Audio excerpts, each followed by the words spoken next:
자, 여러분 반갑습니다. 또 아름답게 시작을 해야겠죠. 저번 시간에 저희가 모듈 그리고 패키지에 대해서 공부를 했었죠. 그래서 정확하게 패키지를 어떻게 만드는지, 그리고 패키지 안에 있는 모듈들을 어떻게 가져오는지, 임포트를 어떻게 해오는지, 그리고 그 방식이 어떻게 다양한지, 그리고 얼라이어스의 개념이 무엇인지, 상대 경로가 무엇인지, 뭐 이런 것들에 대해서 저희가 공부를 해봤었죠. 정말 중요한 내용입니다. 굉장히 많이 쓰고, 이번 시간에는 살짝 지루할 수도 있는데 정말 중요한 내용을 할 겁니다. 아무리 뛰어난 개발자라도 항상 실수는 따라오기 마련입니다. 코드에는 실수가 있을 수 있고, 그날의 컨디션에 따라서 그죠?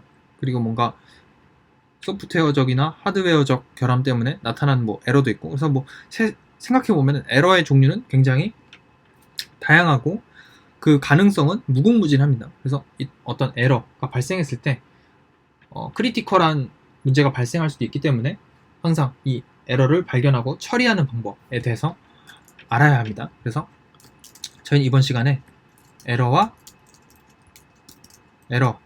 그에 대한 처리, 익셉션에 대해서 배워보도록 할 겁니다. 가장 먼저 에러의 종류 뭐가 있냐? 크게 봤을 때 문법적 오류. 문법적 오류는 사실상 신텍스 에러라고 해서 얘는 예외 처리를 할 수 없습니다. 그에 반해 런타임 에러라고 해서 코드를 실행할 때 실질적으로 프로세스 상에서 나타나는 에러는 저희가 익셉션, 그러니까 예외 처리를 잘 할 수가 있습니다. 그래서 크게 에러의 종류는 이 문법적 에러와 런타임 에러, 문법 에러, 뭔가 워딩을 맞춰야겠죠. 런타임 에러, 이렇게 두 가지가 있다. 그리고 실질적으로 좀 자주 나타나는 에러들을 제가 정리를 해드릴 겁니다. 가장 먼저 이제 신텍스 에러, 문법 에러죠. 텍스 에러, 색깔이 딱 바뀌죠. 실제 있는 에러이기 때문에 색깔이 바뀌는 겁니다. 그래서 문법이 잘못되었을 때 나타나는 에러다. 그 다음에 네임 에러, 네임 에러는 참조되는 변수가 없을 때 나타나는 에러다.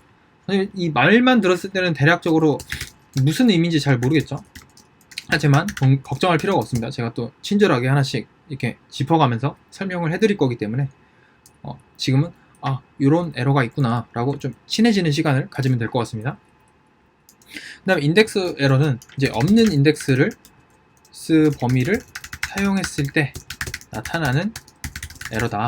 그 다음에 키 에러, 키 에러는 이제 딕셔너리 타입으로부터 없는 키를 가져오려고 했을 때 나타나는 에러다. 그 다음에 타입 에러라는 게 있습니다. 타입 에러는 서로 다른 타입끼리 연산 따위를 했을 때 나타나는 에러다. 그 다음에 어트리뷰트 에러라는 게 있습니다. 어트리뷰트에 대해서는 배웠죠. 속성. 그래서 어떤 모듈이나 혹은 클래스로부터 없는 잘못된 속성을 사용했을 시 나타나는 에러. 그죠? 그 다음에 제로 디비전 에러. 딱 이름 그대로입니다. 0으로 나눴을 경우, 0으로 나누었을 경우 나타나는 에러. 그죠? 0으로 나누는 건 수학적으로 있을 수가 없는 이야기죠. 그래서 이런 경우는 발생해서 안 되고, 실제로 저희가 이러한 경우는 예외 처리가 가능하다는 거죠. 이러한 케이스들은 예외 처리가 가능하다는 거죠. 그래서 사실 이런 에러 말고도 더 많은 에러들이 있습니다. 한번 찾아보면서 공부를 해보시면 좋을 것 같고, 일단 저희가 오늘은 이 에러들에 대해서 공부를 해볼 거고, 예외 처리를 어떻게 하는지에 대해서 배워보도록 할 겁니다. 일단 가장 먼저 이 문법이 잘못되었을 때 나타나는 에러, 이 부분부터 공부를 해보도록 하겠습니다. 그래서 문법이 잘못되었을 때 가장 먼저 myString이라는 변수에다가 변수를 이렇게 담고 싶어. 이런 거는 저희가 배운 적이 없었죠. 부등호인데 부등호라고 생각할 수도 있지만 부등호는 이렇게 쓰는 게 아니죠. 그리고 이런 화살표에 대한 문법은 저희가 배우지를 않았기 때문에 이런 문법은 존재하지 않는 겁니다. 그래서 실제로 이 녀석을 컴파일을 해보면 정확하게 이렇게 에러가 나죠. 그래서 없는데 뭘 쓰려고 하냐, 이런 문법은 없다. 그래서 신텍스 에러라고 정확하게 나오죠. 자, 그 다음에 my dictionary라는 변수에다가 name이라는 키값에다가는 철수를 담아놓고 콤마를 빼먹은 겁니다. 콤마를 빼먹어서 age라는 변수에 25 이렇게 넣고 컴파일을 하게 되면 자, 이렇게 뭔가 잘못됐어, 문법이 잘못됐어 하면서 알려주죠. 그래서 신텍스 에러는 이런 것이구나. 필기하실 분들은 멈춰놓고 필기를 하세요. 지우도록 하겠습니다. 그 다음에 name 에러는 참조되는 변수가 없을 때 나타나는 에러죠. 예를 들어 a라는 변수에다가 hello 장고 이렇게 해놓고 뜬금없이 c라는 없는 변수, 이 변수는 없죠. 참조할 변수가 없죠. 근데 호출하려고 했을 때 어떻게 됩니까? 이렇게 name 에러가 나오죠. c는 없다, 이 자식아. 뭘 가져오려고 하냐, 까불고 있어, 죽을라고. 그죠? 그 다음에 인덱스 에러는 없는 인덱스 범위를 사용했을 때 나타나는 에러죠. 그래서 my list라는 변수에다가 1, 2, 3 이렇게 집어넣고 갑자기 뜬금없이 my list에서 세 번째 녀석을 가져와. 세 번째 녀석이 있습니까? 여기에? 있다고 한 사람들은 제가 돌로 이렇게 칠 테니까 좀 거기서 기다리고 계시면 됩니다. 제가 곧 가겠습니다. 자, 아무튼 my list, 이 세 번째 원소가 없죠. 근데 가져오려고 하면은 이렇게 인덱스 에러, 그 범위를 탈주했어, 그 범위 안에는 없어, 이렇게 에러를 반환하죠. 그 다음에 키 에러라고 해서 딕셔너리 타입, 아까 my dictionary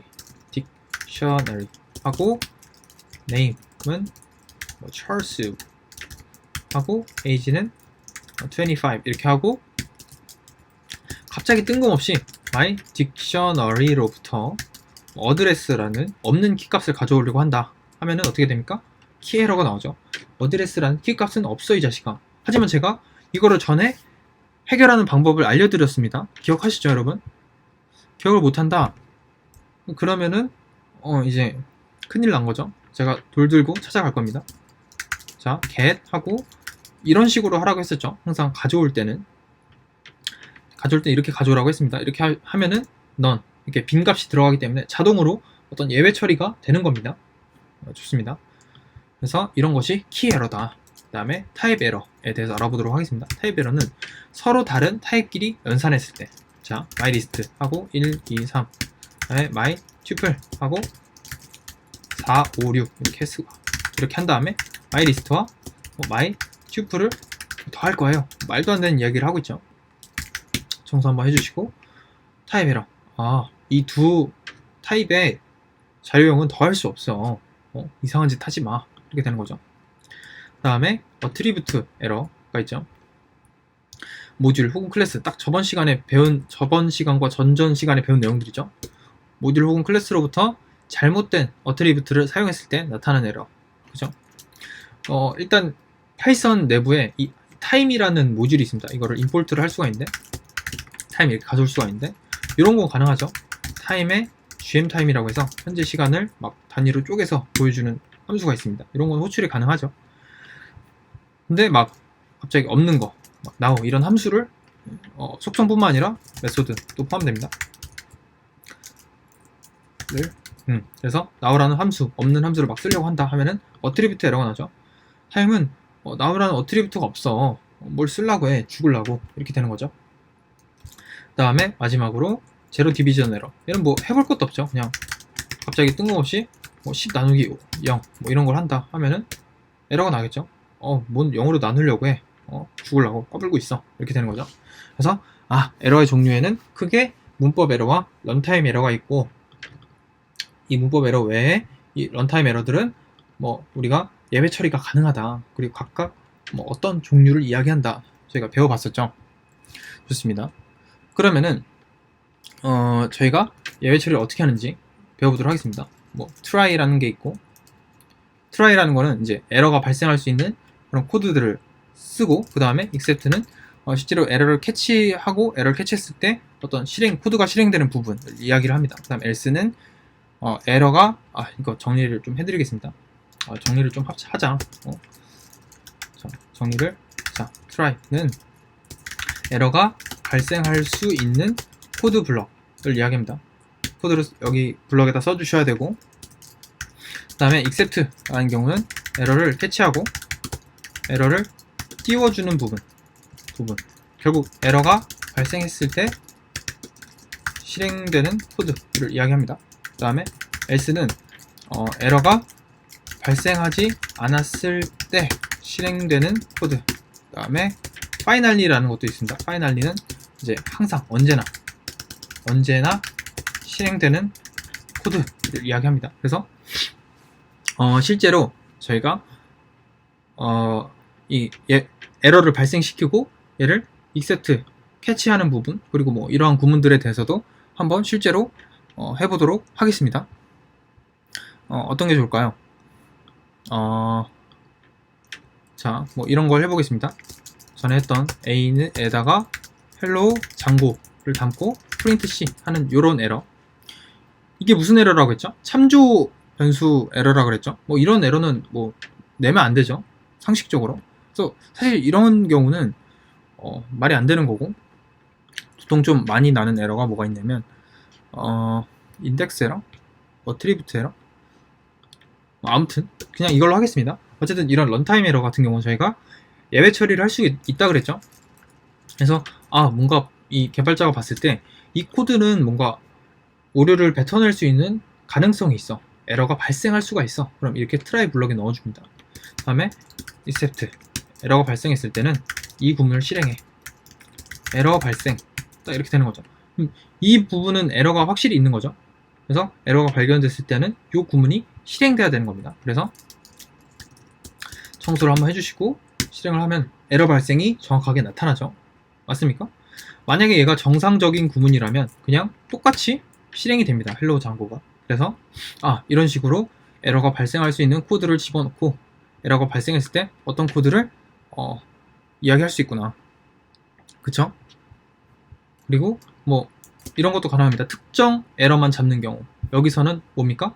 지금 이게 무슨 에러라고 했죠? name 에러라고 했죠? 그래서 name 에러 라고 해서 다시 C로 바꾸면은 이게 name 에러기 때문에 정확하게 캐치를 할 수 있습니다. 하지만 만약에 이 에러가 아니라 type 에러, 이런 식으로 다른 에러를 집어넣었을 때는 이게 타입 에러가 아니기 때문에 캐치를 못하는 거죠. 익셉션을 못하는 겁니다. 그래서 이런 식으로 정확하게 어떤 에러를 잡을 건지 도 명시를 해줄 수가 있습니다. 하지만 보통은 이런 식으로 많이 하고, 그리고 뭐 굳이 일단은 그 얘기는 좀 미뤄서 하고, 일단 else와 finally부터 배워보도록 하겠습니다. else는 뭐라 그랬죠? 에러가 발생하지 않았을 때. 그래서 뭐 에러가 발생하지 않았다, success다, 성공이다, 그죠? 그래서 만약에 여기가 A처럼 정상적으로 참조 변수를 가져온다면 어떻게 되는 거죠? 실행하면 이렇게 되는 거죠. 헬로 장고가 실행하고 에러가 발생하지 않은 경우 실행되는 else 구문이 실행되는 겁니다. 그 다음에 finally는 뭐라고 했죠? 언제나 실행되는 코드. 그래서 뭐 보통 이런 걸 찍죠. 뭐 몇 번째, 첫 번째 사이클, 뭐 반복문으로 돌릴 때 보통 이 try except 구문을 많이 쓰죠. 반복문으로 여러 번 돌릴 때 많은 데이터를 처리를 할 때 보통 이렇게 에러가 발생하기 때문에 이런 몇 번째 사이클인지 알기 위해서 뭐 이런 finally에다가 항상 실행되는 코드를 넣어주죠. 그래서 이렇게 저장이 안 됐네요. 실행을 해보면 정확하게 실행되죠. finally 구문이 항상 실행되니까. 그래서 만약에 에러가 있는 경우에도 finally가 정확하게 실행이 되죠. 그래서 try는 에러가 발생할 수 있는 코드, 에러가 발생할 가능성이 있는 코드를 넣어주고, 이렇게 except 구문으로 에러를 발생시키고, 그 다음에 else는 에러가 발생하지 않았을 때 실행되는 부분, finally는 언제나 항상 실행되는 부분에 코드를 집어넣는구나. 그래서 이런 식으로 try except 구문으로 예외 처리가 가능하다. 그리고 뭐 이런 경우도 되게 많이 씁니다.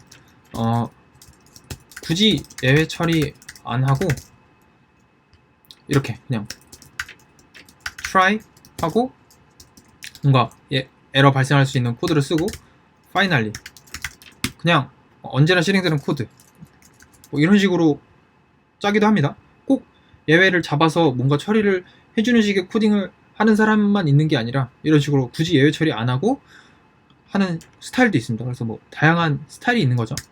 그래서 직접 해보시면 좋습니다. 그 다음에 뭐 raise라고 해서 색깔이 바뀌죠. 에러를 직접 발생시킬 수도 있는데 이런 건 여러분들이 직접 공부를 해보시면 좋을 것 같습니다. 그래서 이번 시간에는 저희가 어떤 에러들이 있고 그 에러들 은 크게 어떤 에러들로 나눠지고 저희가 런타임 에러들은 이렇게 try except라는 else finally 이런 것들로 정확하게 잡을 수가 있었죠. 그래서 이제는 우리 에러가 나도 무섭지 않다. 예외 처리할 수 있다. 그죠?